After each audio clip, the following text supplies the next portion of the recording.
just got our dash back from Instrument Specialties. Wait a minute, that's not a dash at all. That's you guys. Better stay tuned to tonight's episode or you're going to miss some good stuff. It's the fans. This time on Graveyard Carz. After test firing an engine for the 1971 Cuda convertible, Mark and Dougie take a road trip to Boring, Oregon to look at a new restoration project. Wow, look at that. And when it turns out to be an unusually well-preserved muscle car, Mark must work outside his comfort zone to try to wheel and deal. I don't think I can give you everything you're asking for. The unburied dead. The unburied dead are coming back to life. Coming back to life. Self-proclaimed Mopar master Mark Warman and his protege painter Will Scott get paid to bring Mopar muscle cars back from the dead. They work with Mark's daughter Alyssa and his cousin Dougie. They're willing to travel anywhere to retrieve a customer's car, detailing how it lived its life and how it died. After that, they bring it back to make it look just like it did the day it was born.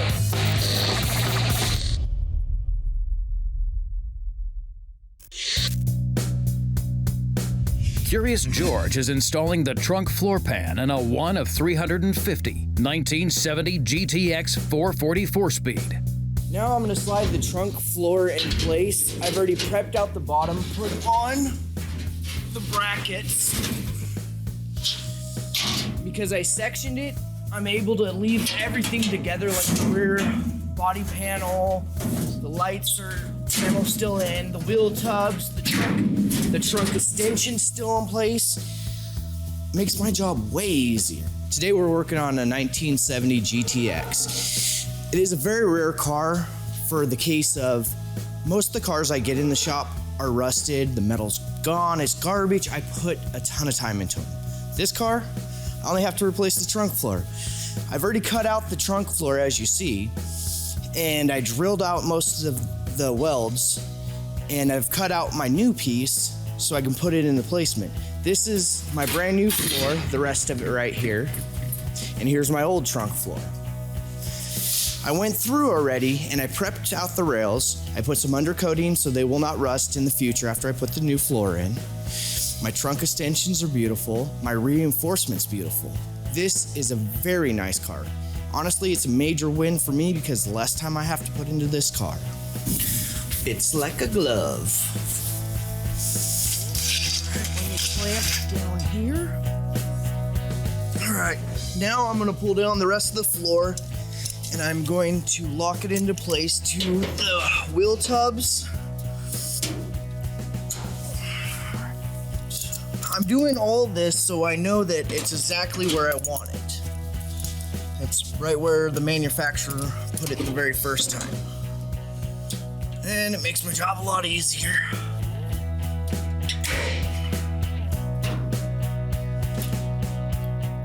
All right, that should do it.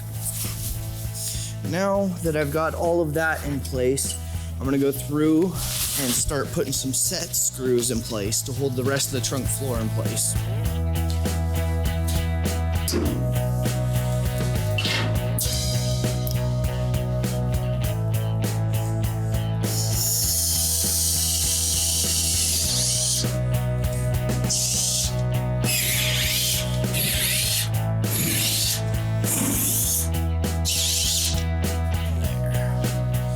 Now, with me putting all the set screws in place, I'm fairly confident this is exactly where I want it. So now I can proceed on to start to welding it in place. All my gaps look good, everything lines up. As you can see, the trunk extension matches the trunk height. That's a very important thing. All the pre-holes that I drilled for my plug welds that I'm gonna do on the frame rail, they're exactly where I want them. So the next part is just to weld it in place.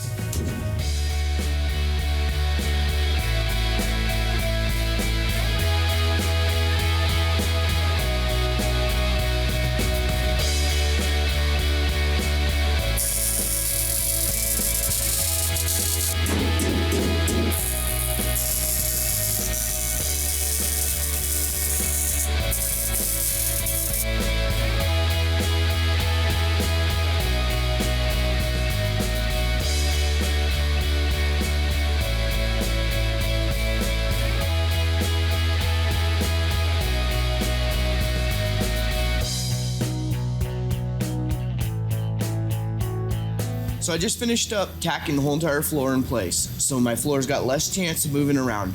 Now I'm gonna do a type of welding that's called stitch welding. It's where I hit every tack little by little so I don't overheat the thin metal, warp it, or blow the metal out. It gives me a better strength for when I go to grind it down and a good clean finish.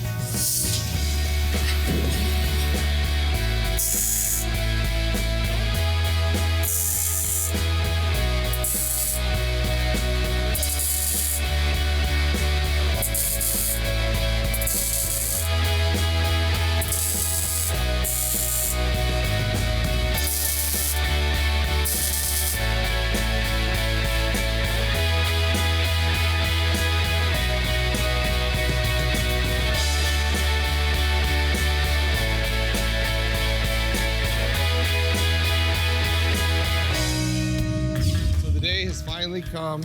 I didn't say so, I said duh. No, rewind the footage.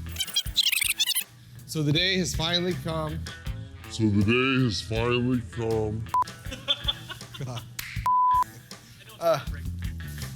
day is finally here. We are finally getting ready to shoot our gorgeous EV2 Dodge Daytona.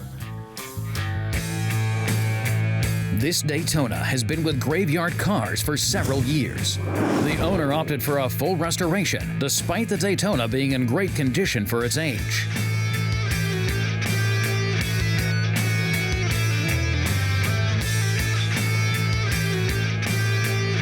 A while back, Dougie disassembled the car and it was sent off to the metal shop.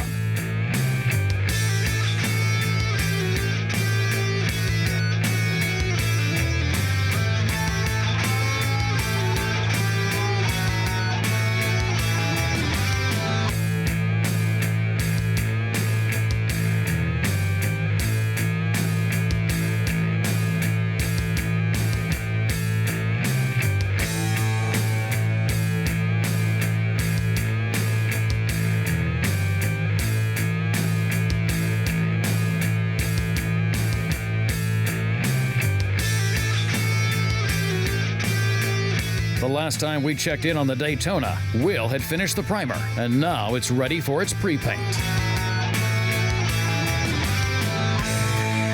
It's in the booth, it's ready to go. This is our pre-paint, we're getting ready to start. It's going EV2 is the information, Hemi Orange. It was a great survivor car. If this was my car, I would have not restored it, but it's not my car.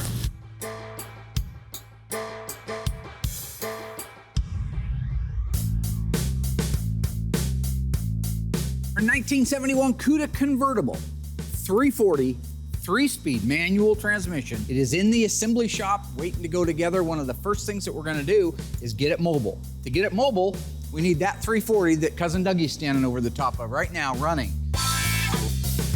The 1971 Cuda 340 convertible has also been at the graveyard for a few years. So far, it's received extensive body work. Despite its condition, this is a super rare and desirable numbers-matching car.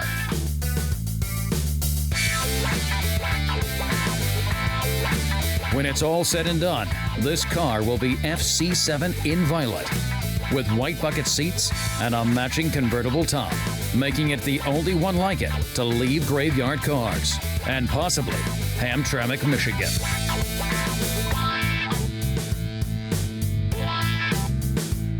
This is exciting. It's our first fire up, right, Cousin Dougie? Yeah. Yeah, Cousin Dougie, my friend. He had a 340 and a little 70 Barracuda. Couldn't wait to blow it up. He blew up 2 318s, 2 340s. You retired more engines than the EPA. Yeah. Man, that guy was on it. Anyway, Dougie, are you ready to fire that bad boy up? I am. How many cubic inches is it? 340 cubic inches. That's right. What year is it? 71. And what's it going in? 71 Cuda. Right on. Convertible, right? You got it. And 4-speed, pistol grip 4-speed? That might be a 3-speed. It's a 3-speed. My boy Yeah. ain't getting nothing past it. You're fresh in from up there, ain't you? Uh-huh. Oh, please keep him with me long enough to run the engine. Okay, we're ready to go. Okay, the very next step in putting the car back together is welding the taillight panel to the trunk floor. When I took this apart, I took it apart very carefully so I didn't mess up any of the other metal and destroy it and have to replace it. By doing that, I'm able to use my spot welder from AIM, and it'll give it that OEM look again.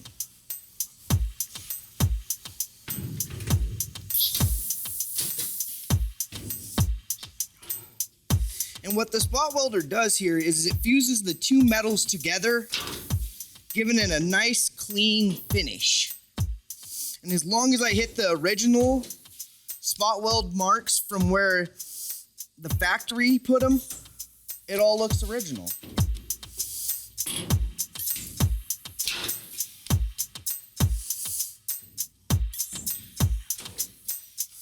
She is a heavy beast, but it gets the job done and the panels stay together permanently.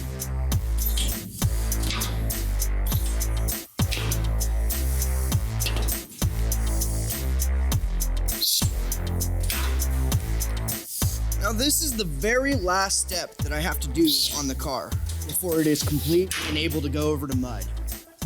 So this is a really good feeling when you're at the very end of the race and you get to see all the success and it all pays off. It's nice to have a car that you didn't have to put a month into, 2 months into. It's a good feeling.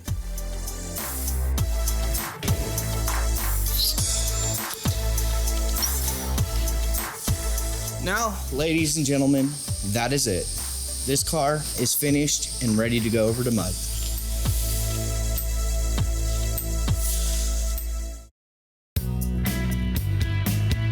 Meanwhile, Will is ready to apply the first coat of Hemi Orange to the 1970 Daytona Charger.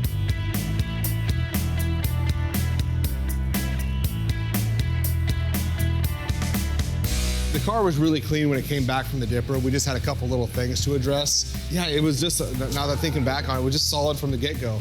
So once it was all bare metal, went through, touched up a couple little rust spots, got it out to the Bondo room. Car went through there in 2 weeks, done, no problem. Primed it, blocked it, primed it, blocked it. Now here we are ready for the pre-paint.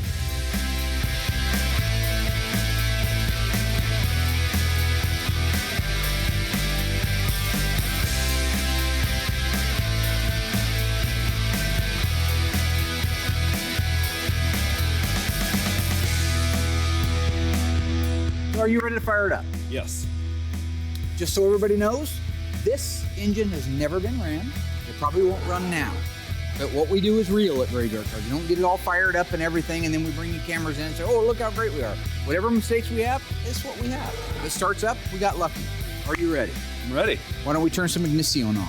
Okay, we have lights. Have you give it, let's just see if it cranks over like it's supposed to. Okay. Is it in gear or in neutral?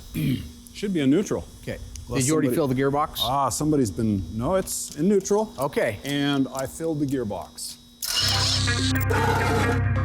Stay tuned. Will begins the jamming and paint prep for a 1970 CUDA 340 that's going Panther pink. And Mark takes a road trip to Boring, Oregon to purchase a new restoration that may turn out to be a diamond in the rough. Now that's about as pure as I've seen one. I gotta see this thing outside.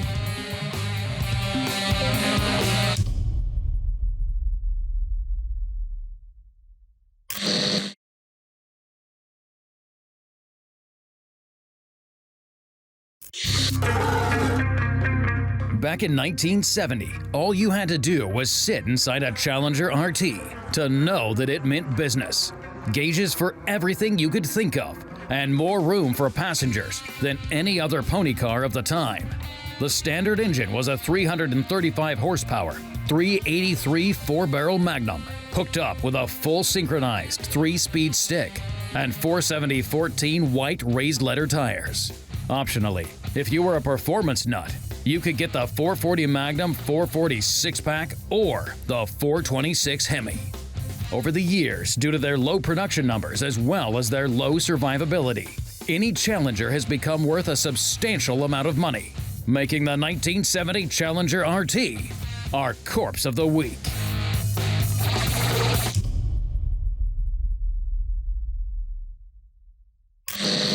Should be a neutral. Okay. Unless Did you already somebody- fill the gearbox? Somebody's been, no, it's in neutral. Okay. And I filled the gearbox. Okay, it cranks over. Oh. What do you think? Coil power? And fuel? I haven't primed it yet. I know. Well, do you want me to prime it first? That's what I meant by fuel. Okay, you want me to prime it? They traded him out. All I wanted was 5 minutes. Coil power. Turn it off while you prime it. Go ahead and prime it, Cousin Dougie. Thank you, Mark. This is Mork from Mork. Mark from Mark. You fruitcake. Okay, coil power. Let's just see what happens. I've never had one start in my entire life. Neither have I. Never. But you hated it. I cannot believe that actually started. I can't either. More primer fuel? Yes. Maybe it likes fuel. That's weird. Yeah, it is. That means it's gonna explode and blow one of my kneecaps off. Everybody stand back.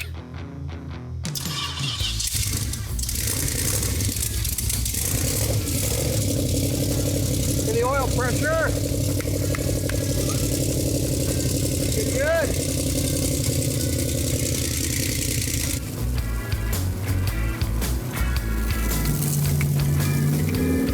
Good, huh?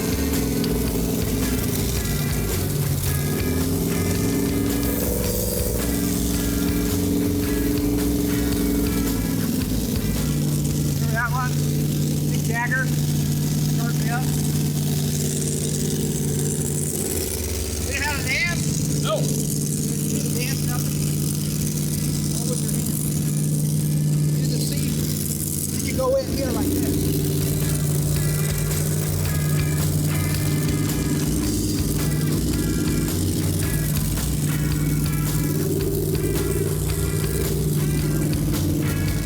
Different moves. The high step, like the Jagger. Slide into the seat. Robo hand. Smoking good. Smoking. Sounds awful good. Yeah.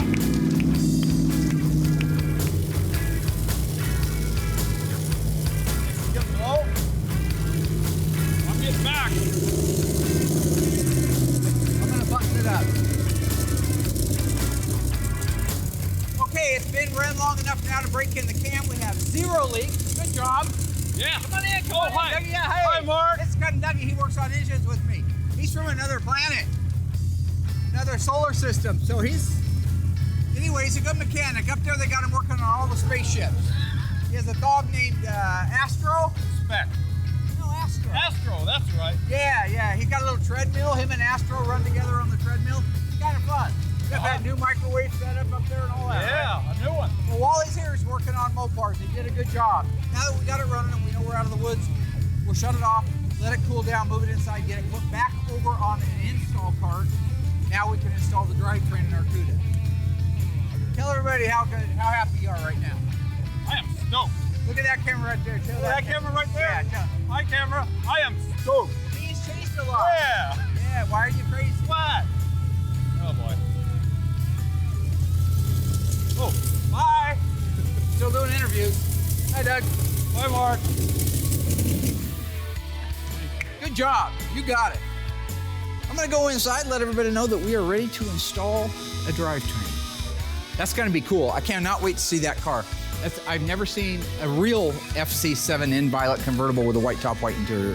And I've certainly never seen one with a 3-speed and a 340. All right. Yeah. I call this the walk out of frame.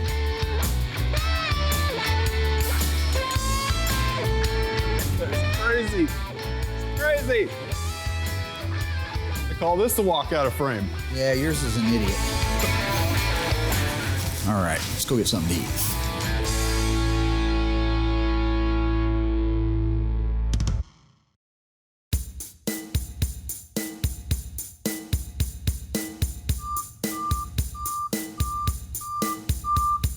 All right, so Doug and I took off early this morning from our beautiful town of Springfield, Oregon, and we just landed in Boring, Oregon. Believe it or not, there is a Boring, Oregon. That's its title. A few days ago, I got a phone call from a gentleman named Bob, and when we were talking, he says he's got a 71 Dodge Super Bee, that he had bought brand new when he was in the service, when he was in the Navy. Still has it today. Had some blemishes on it because apparently a barn had fallen in on it. That's okay, it happens. And so we're here to look at the car today and see if it's something we want to buy and bring back to Graveyard Cars and bring back to life. So, are you ready? Uh-huh. Let's go check it out. That looks like Super B Bob. Oh, how you doing? Good, Bob, how are you? Okay. Well, you gave us a good day to come up, my friend. Well, my name's Bob. I bought the Super B when I was in the Navy in 1971. And it's been a good car. I got only 29,000 miles on it. Well, I started driving a truck for a living, and I didn't have time to drive the car. I called up Mark at Graveyard Cars and told him about it. He said, well, I'll come up and look at it. So here we are. How you doing, Mark? Nice to meet you. This is Cousin Dougie. Hi, Dougie. Good morning, Bob. How's it going? Going good. Good. Yeah, what a beautiful day. Yeah. Super B Bob, What huh? are you doing hiding out in boring Oregon? Oh, just found this place and moved out of Gresham and came over here. You were in Gresham before? Yeah. It's a neat little town. Pretty small still, though. Right. So you bought a 71 Super B, brand new when you were in the service. Right. I was in the Navy. Oh my gosh. Bought it over in Italy. And they had it made in Detroit and then shipped down to Indianapolis. Went up, picked it up in Indianapolis. Oh my gosh, and here it is in boring Oregon. Yeah. I see you got an old Ford in front of what looks to be the trunk lid of a Super B. Yeah. What do you think about having a look? Okay. I'm excited. This is Yeah. awesome, actually. Yeah. You don't get that call very often. Hey, I got a 71 Super B I brought brand new and I want to sell it. Yeah. You just don't, I mean, if you do, they're usually restored cars or something. and, Right. you know, I don't do that because I do the restoration. Right. So let's go look. What's the easiest way through? This way here? This way. Okay, I see a green car in there. Yeah, it's right back. And I see an orange pickup. That's yours too. Uh-huh. Yep. All right. Wow, look at that. Holy cow. You aren't kidding. That's a pretty original little car. Look at that, Rooster. Oh, wow. Look at that. God, how long's it been parked? Well, since 91 here. And that's the big damage from the falling timber, huh? Right. Oh, boy. Roughly. You like that pistol grip, Rooster? I like that. That looks good. 4-speed, huh? Do you think this is original paint on here? Mm-hmm. Yes, original paint. Wow. God, if it wasn't for that roof, this thing would probably polish up like new. Yeah, it would. Wow, look at that. Look at that 4-speed in there, Doug. Take a look.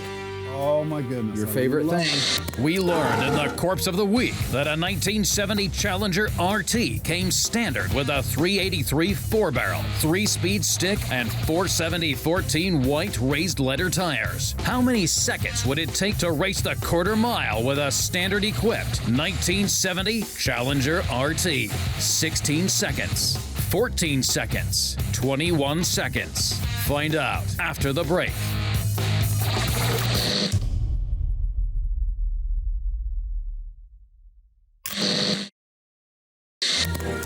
So, in a 1970 Challenger RT with a 383 4-barrel, 3-speed stick, and 470 14 white raised leather tires, how fast could you race the quarter mile? The answer is 14 seconds. And if you were an experienced driver and upgraded that 1970 Challenger RT to a 440 6-pack, you could do a quarter in the 13s.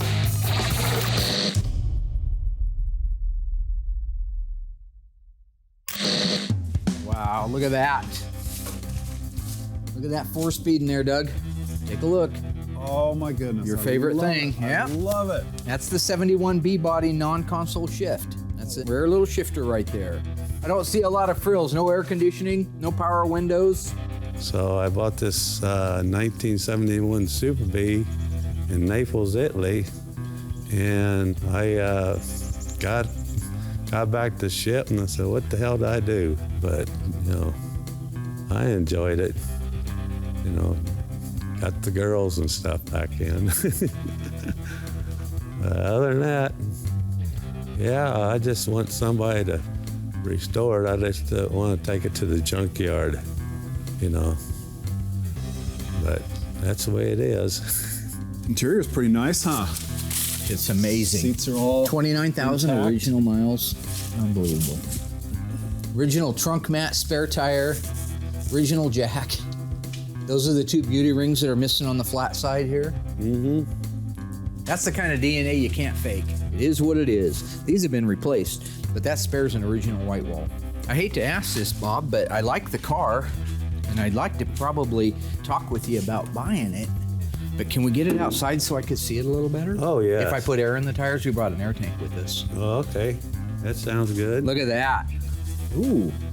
Now that's about as pure as I've seen one. Original clips in place that hold all the underhood wiring. Date-coded voltage regulator, original ballast resistor, wiper motor, Pi 10 383 Magnum. Even has the assembly line marking on the driver's side valve cover. And it looks like it has it on the passenger side. Might have had spark plug wires. You do spark plug wires sometime in its life? Yeah. Yep. Original torsion clamps holding all the heater hoses, radiator hoses in place. I gotta see this thing outside. I gotta see it. George finished up the metal and bodywork on a 1970 340 CUDA. Now it's off to Will to get its first coat of paint. This is the first time we've done the FM3 Panther Pink. Gorgeous color, super excited about it. Anytime you get a new color in here, it's awesome. The unfortunate thing is we're not actually putting the car together. We're just doing the body and paint, so that does kind of suck. So I got the fender in the booth here. It's all buffed out. This is the only sample we have of this color here out of all of our cars. So now we're gonna head into the reference room, print out our label, come back out, mix it up, and start doing spray outs to see how close the color is. Okay, so right now we are going to start mixing up our FM3 Panther Pink Moulin Rouge. So we type in the FM3.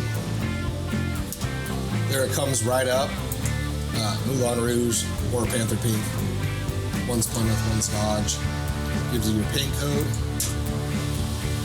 Type in the amount that you want. So right there's everything that's in the color. And the only thing we have left to do is print label.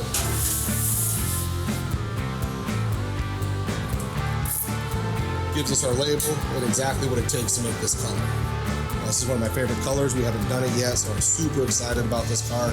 We're only doing the body and paint. It'd be cool to assemble this whole car, but at least we're doing this color. We have the color decks here that Mark ordered, which he spent a lot of money to get. They just come in handy on times like this. So we got 1970 Dodge, and then there's our Panther Pink. So we'll take this outside when we do our spray out. We have a fender set up so we can check it the color to that, but then we also have a nice original swatch here to go off of. So we'll take this out there with us. We have our code, so we will mix it up and see what we got. Meanwhile, Mark and Dougie decide to push their potential purchase out under the sun to shed some light on anything that could be hiding out of plain sight.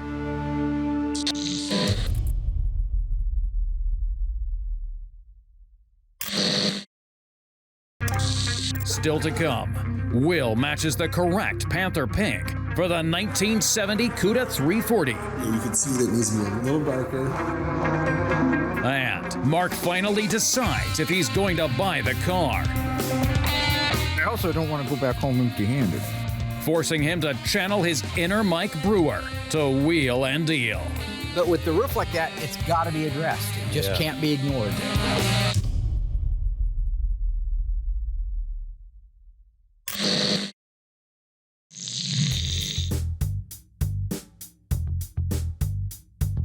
Okay, so we have our formula that we printed up earlier right here, so we're good to go. We got our scale, our cup up there. These are the 4 toners that go in this. So it's actually not a very complicated mix, or even to tint the color if it's off, it's gonna be fairly basic. For this color, we're starting with 1679. It's just a red. Make sure you're zeroed out here on the scale. It takes 202.1 parts of that.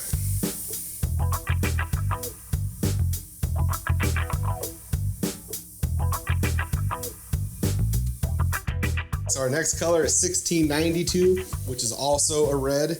It takes 171.1 parts of this.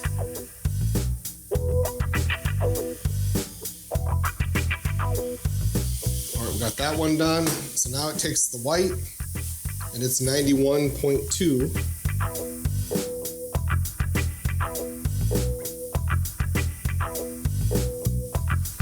There's our white.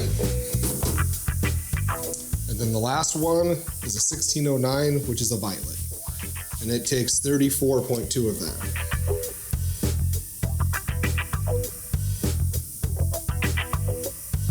It's 34.2. So all of our toners are in here now. So basically, we'll just stir this up and then go onto our spray out.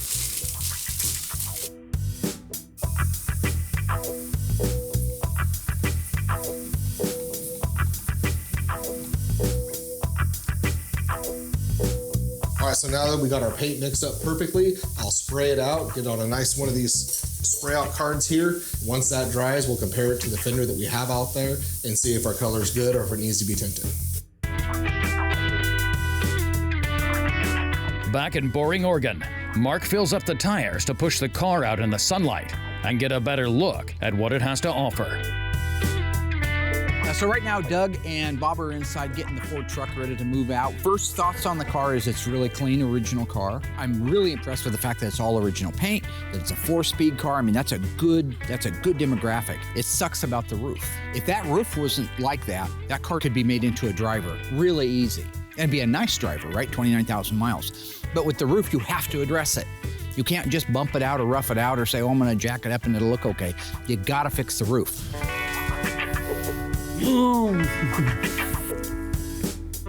That ought to work.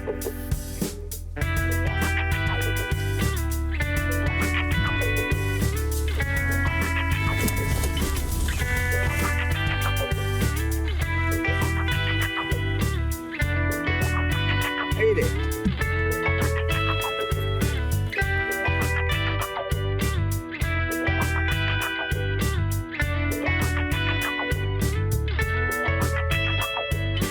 Doesn't look like it was ever wrecked. No. Never stuffed in anything. I saw a dent on the quarter. It looks like just a glancing blow of somebody. Right. Manual steering and manual brakes. That's another $2,000 down. Gosh, it just keeps getting worse by the minute.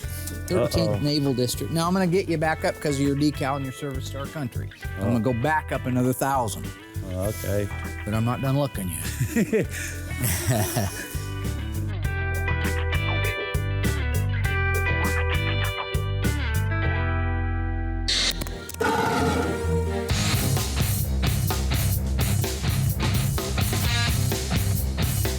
We learned in the Corpse of the Week that the 1970 Challenger wasn't produced in large quantities, and very few have survived over the years. True or false? More 1973 Challengers were sold than any previous year. Find out after the break.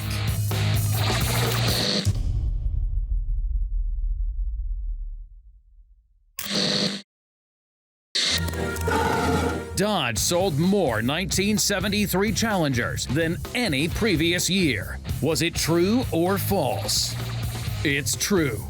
Even though sales dropped significantly after 1970, they picked back up in 1973. But production ceased midway through 1974. Over 165,000 Challengers were sold during this generation.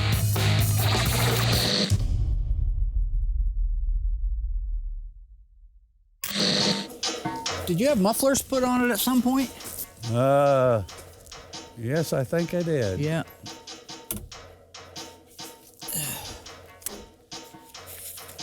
Original owner's manual. Look at that original warranty card. Your social security number was 2. How old are you? Where'd you find this at? Oh. Broadcast sheet. Was it in this? Yeah. See, I've never seen him actually give one in the car.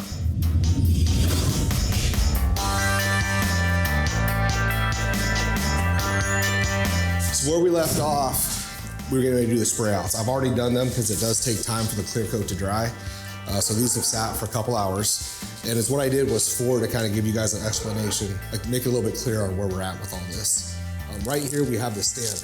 This is straight out of the can, mixed up, ready to go. Hasn't been tinted or anything.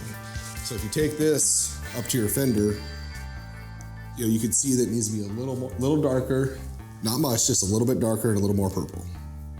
So because we've been doing this for so long, we already know, what it needs. So I went ahead and did a second spray out, and it has a purple in it. It needed to be, just like I said, a hair darker, a little more purple, not too much. I put a few drops of that, and then we got a pretty good match. The pink that's on the fender is really, really thin. So if you really look into it, you can kind of see it's transparent underneath there. So I could make this darker to match, but I know it wouldn't be quite factory. So I just darkened it up just a little bit, kind of split the difference between what this fender is and what I had on the original to come up with the correct color. So we also had 2 reds in there. Like I said, we've been doing this a long time, so we know it doesn't need it. But just to show you guys at home, if you pick the wrong color, you really need to pay attention to what you're doing. Because this one, I added just a little bit of red to, and it totally changes it the wrong way. And then here's the last one. We didn't add any white to it and spray that out because obviously when it's pink and you put white in, it's not even worth doing. It's just really gonna milk it out. But that's what with the other red added to it. So then when you take the 2 that we have, this is our original, and then this is the one we're gonna go with. It darkened it up a little bit, but not too much. So then now that we have all that done, I will order the paint, tell them exactly what I did to make that right. Then they'll send me a few gallons of the color. They'll tint it themselves, so when I get it, it's ready to go. But at this point, we can go ahead and start doing all of our jam work and getting our parts and pieces done, so that way the body man can install it. The broadcast sheets are usually located like in the back seat, in the springs of the back seat. They'll usually have character marks down through here from the springs of the seats. That's beautiful. That's a really clean one. They're so fragile too. Gosh, you gotta be careful with them. So I think that's awesome. That's cool. Well, Bob, I'd like to have the old car. Okay. That's the good news. The bad news is I don't think I can give you everything you're asking for. Whoa. I know. It's crazy talk. I don't think we're miles apart. Hope not. But I think we're to find you. But I also don't want to go back home empty-handed. Okay.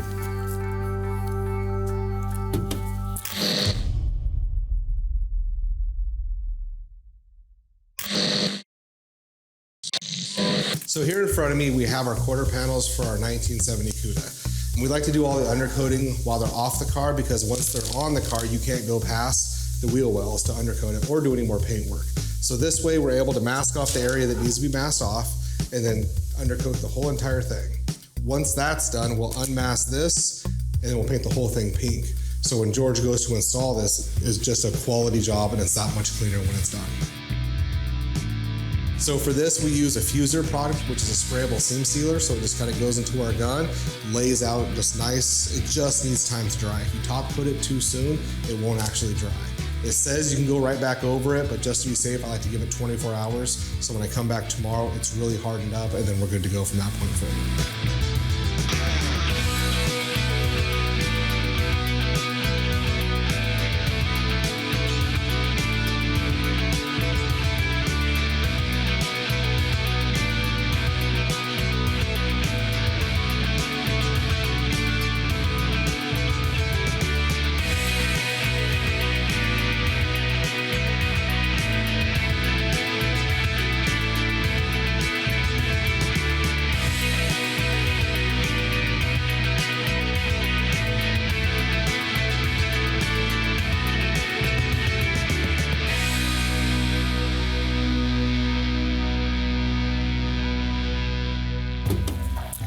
If you'll let me load it up for $5,000, I'll buy it right now. If you can't let it go for $5,000, I'll help you push it back inside. How about 6?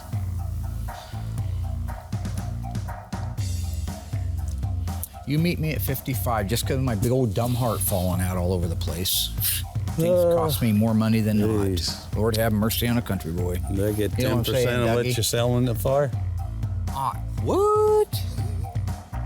Well, you could just give it to me and I'll give you 10% of what I sell it for. Oh. You go in and fix that roof. You're going to put another roof on is what you're going to do. You're going to end up into both quarter panels. So now when I'm done, even if I tried to be as careful as possible, I'm going to end up painting the roof, both quarter panels, and they'll probably not match the door, so I'd end up blending into the door. So next thing you know, you painted the whole car. No, that's the problem. Look, if it wasn't the roof, then it's a good, original, low-mile car. This car could be cleaned up, get it running, get the brakes all working on it with that original paint, if the roof wasn't like that, and I think you'd get 15 grand. Well, let me go get a hammer. But with the roof like that, it's got to be addressed. It just can't be ignored. And as soon as you do, you see how there's no brake here? Right. You're painting the whole back half of the car. Now it's not an original paint car, so there goes some of its intrinsic value in being an original paint car. Yeah. Those are my thoughts on it. But do I think you could take your time, clean it up, try to get it running and put it on eBay and do better? Yes, I do think you could do that. I hope you don't do that, but I think you could do that. What do you say, Bobby? Got a title of this old girl? Yeah. Good, I like the sound of that. We don't even have to get it notarized, do we?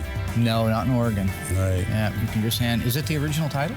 Right, yeah. Oh, hell, it just went up again, didn't it? Yeah. It's the original title. That's paperwork, man. Yeah. You have to at least get some more peanuts for that. I got peanuts in there. Okay, you brought the peanuts, but it doesn't matter who brought the peanuts. Yeah. Push her in or tow her home. What do you want to do, boss? Yeah, I like to see it get restored and everything. So I'll take the 55 and a jacket. I didn't bring one, but I will be happy to send you one. Okay, send me a jacket. Now, this is a Moon Ice, so you can't have one like that. I only got one, but you want a Graveyard Carz jacket. Right. An extra large. Mm-hmm. I will do that for you. Okay. Okay. Give me a handshaker. Go in there, huh? All right, let's load this mother bear up. What do you think? You want to get the title? I'll go get the cash. You guys start loading this car up. Sound good? Yeah. All right. Sounds good.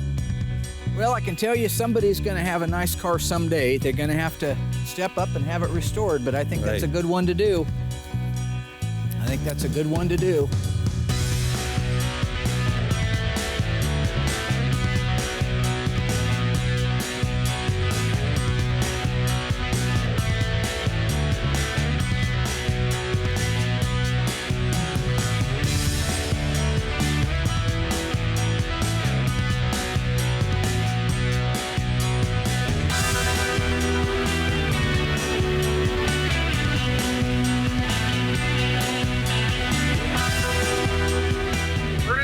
Rooster. Burning daylight. Yeah. Right. Let's not stop for any mannequins or anything. Bye, Bobby! Bye-bye.